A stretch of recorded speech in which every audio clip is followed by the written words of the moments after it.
唔知大家有冇留意到，啱啱過去嘅呢個五一黃金週，成個香港好似變咗一個大型嘅修羅場咁，周圍都係怨氣。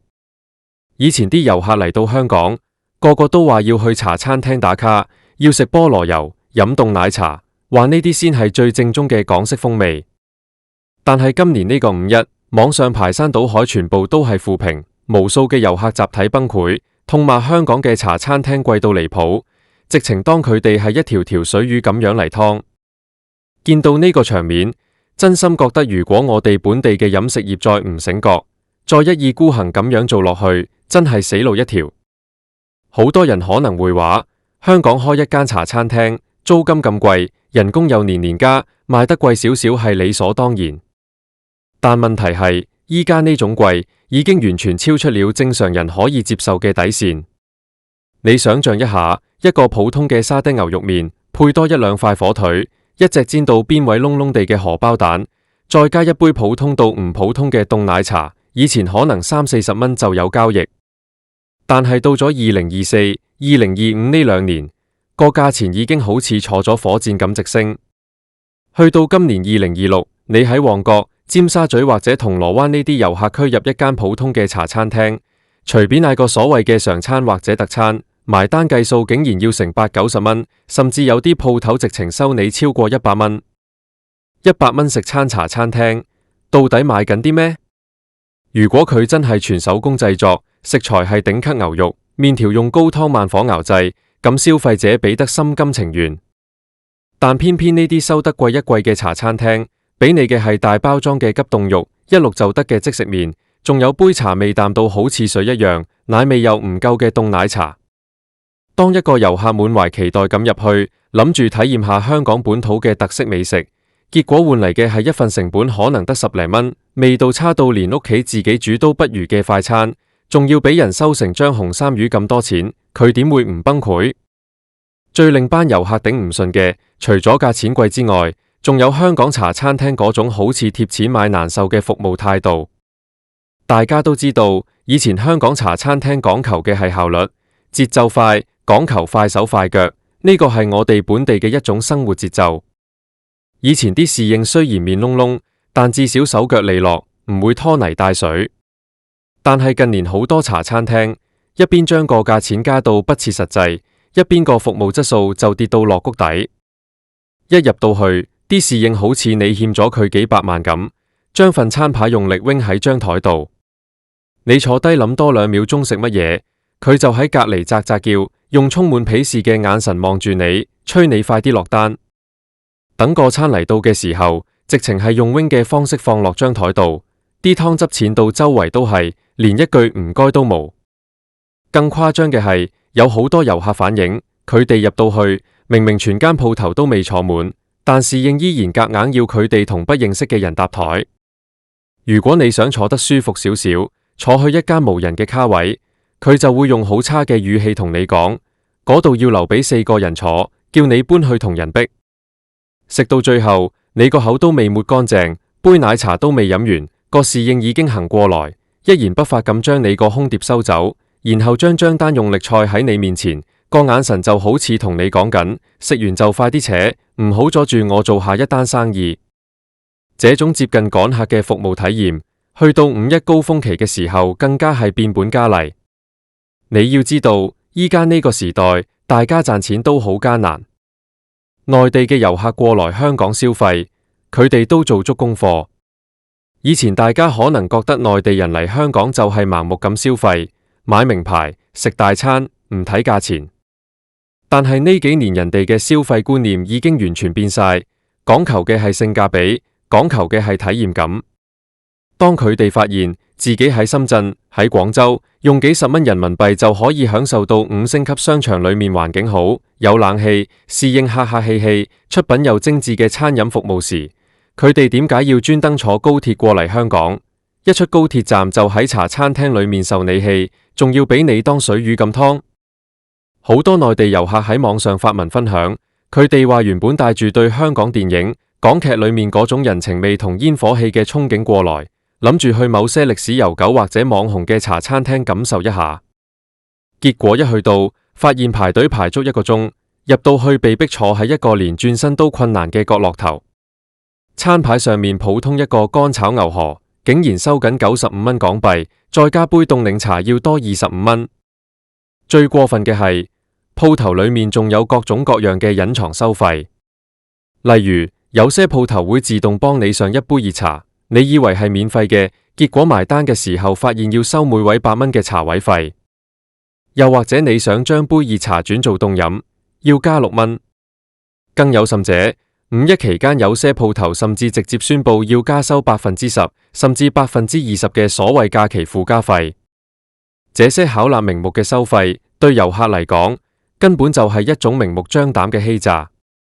當佢哋喺網上大吐苦水，話香港茶餐廳貴到唔合理，服務態度差到令人震驚嘅時候，我哋有些本地人或者業界人士，竟然仲喺度阿 Q 精神，話嫌貴就唔好嚟，話香港就係咁嘅消費水平，話人哋係窮遊。講真，呢種心態真係好無知，而且好可怕。你以為人哋不來係因為人哋無錢？人哋係有錢都唔想花喺你呢個完全唔尊重消費者嘅地方。我哋不妨坐反低，好好去計一計呢條數。點解香港嘅茶餐廳會變成依家咁樣？好多老一輩嘅老細會將所有問題都推晒落去租金度。冇錯，香港嘅商鋪租金確實係全世界數一數二咁貴。但係租金貴，係咪就可以成為你提供劣質食物同惡劣服務嘅藉口？當你因為租金壓力而選擇將成本全部轉嫁去消費者身上，同時又不斷削減食材成本，用最平嘅急凍肉代替新鮮肉，用最劣質嘅茶葉去沖茶，你其實已經失去咗一間茶餐廳最根本嘅靈魂。以前香港嘅茶餐廳之所以能夠成為一種文化，之所以能吸引咁多人，是因為它代表了一種平民嘅精緻。雖然地方細，但係師傅好用心。看一個菠蘿包，個酥皮要夠脆，個麵包要夠軟，入面夠牛油要夠厚夠凍，咁先至叫冰鎮菠蘿油。沖一杯奶茶要講究撞茶嘅次數，要講究茶葉嘅配比，要用黑白淡奶，沖出來先至會香滑鮮糯。以前嘅茶餐廳係街坊嘅食堂，充滿了人情味。老闆見到熟客會打招呼，會記得你飲奶茶係要少甜定係走糖。但依家呢？成件事已經完全變咗質。依家大部分遊客區嘅茶餐廳已經變成咗一個流水線工廠，佢哋根本不在乎你有冇回頭客，因為佢哋覺得遊客呢種生意食完一次就走，每日都有新嘅遊客過嚟，所以劏得一個得一個。抱住呢種做一筆算一筆嘅心態，出品點會好？服務點會改善？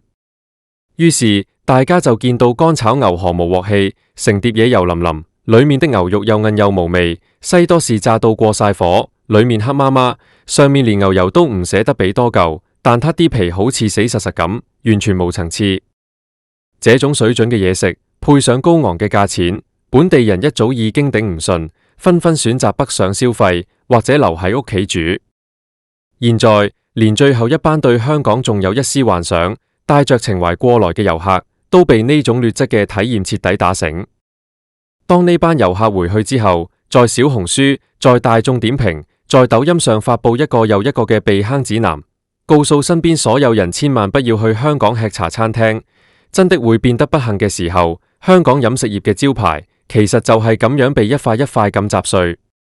這絕對不是一件小事，這是一個非常危險嘅信號。一間鋪頭無咗本地人支持，可以靠遊客撐住，但如果連遊客都對你避之則吉，你話你可以靠咩活下去？有數據顯示，過去呢一兩年，香港本地嘅餐飲業結業潮一波接一波，很多開了幾十年、大家耳熟能詳嘅老字號茶餐廳都紛紛宣布結業。好多老細在結業嘅時候，仲喺度怨天怨地，怨大環境唔好，怨港人北上消費，怨遊客不肯花錢。但佢哋從來冇反思過，自己到底給了消費者一個怎麼樣嘅不來消費嘅理由。如果一個行業一邊面對住成本上漲，一邊唯一懂得做嘅應對方法就只有加價、減料、趕客，咁呢個行業無疑係在飲鴆止渴。依家嘅情況就係茶餐廳越貴，去嘅人就越少，去嘅人越少，老細為了維持營業額，就唯有將剩低嘅客人劏得更狠，將價錢再提高，將服務再縮減，這已經形成了一個可怕嘅惡性循環。香港嘅飲食業真係再無資本去傲慢落去了。以前我哋成日自豪地話香港係美食天堂，但如果依家我哋仲沉迷喺這個昔日嘅光環裏面，唔肯去應對時代嘅改變，最後換嚟嘅只會係被時代狠狠拋棄。深圳嘅餐飲業依家發展到咩地步？人哋不僅環境裝修得美輪美奐，服務態度直情向海底撈看齊，更重要嘅係人哋嘅供應鏈做得非常之成熟，可以用好低嘅成本做出味道不俗，甚至更具創新性嘅港式茶餐廳。依家喺深圳，隨處可見一啲寫住正宗港式風味嘅茶餐廳，裏面的菠蘿油、漏奶華、絲襪奶茶，無論係賣相定係味道，都已經完全不輸給香港本地，但價錢卻只是香港嘅1/3甚至1/4。面對住咁強大嘅競爭，香港嘅茶餐廳如果仲覺得可以憑着香港這2個字，就可以繼續躺着賺錢，繼續用幾十年前嗰種高高在上、愛理不理嘅態度去對待客人，那真的只能說是自尋死路。這次5·1遊客嘅集體崩潰，其實係上天俾香港飲食業嘅最後一個警鐘。如果我哋嘅業界人士再唔醒覺，再不肯放下身段，認認真真去把控食材產量，實實在在去改善服務態度，實事求是去制定合理嘅價錢，那麼不用等到2030年，可能在未來的這1-2年內，我哋就會見到更多更慘烈嘅結業潮。一個城市嘅魅力，不僅僅在於它有多少高樓大廈，也不僅僅在於它的維多利亞港夜景有多美，更在於這個城市裏面的生活氣息，在於普通人在這裏能不能感受到溫暖與尊重。茶餐廳本來是香港最溫暖、最包容嘅地方，它不應該變成一班無良商家用來欺騙、壓榨遊客和本地人嘅工具。希望那些至今還在渾渾噩噩、抱着撈一筆就走心態嘅茶餐廳老細，能夠真正聽一聽群眾嘅聲音，不要再當消費者是傻瓜，不要再把遊客當成是水魚。如果你不付出真心，不給予尊重，那麼消費者最後唯一能做嘅，就只有用腳投票，徹底離開。到那個時候，就算你把價錢加到200蚊一個餐，就算你把附加費加到50%，沒有了客人，一切都只是一場空。香港嘅茶餐廳真的到了非變不可、生死存亡嘅關頭了，希望大家都能夠早日清醒過來，找回當初那個令我們每一個人自豪嘅美食天堂。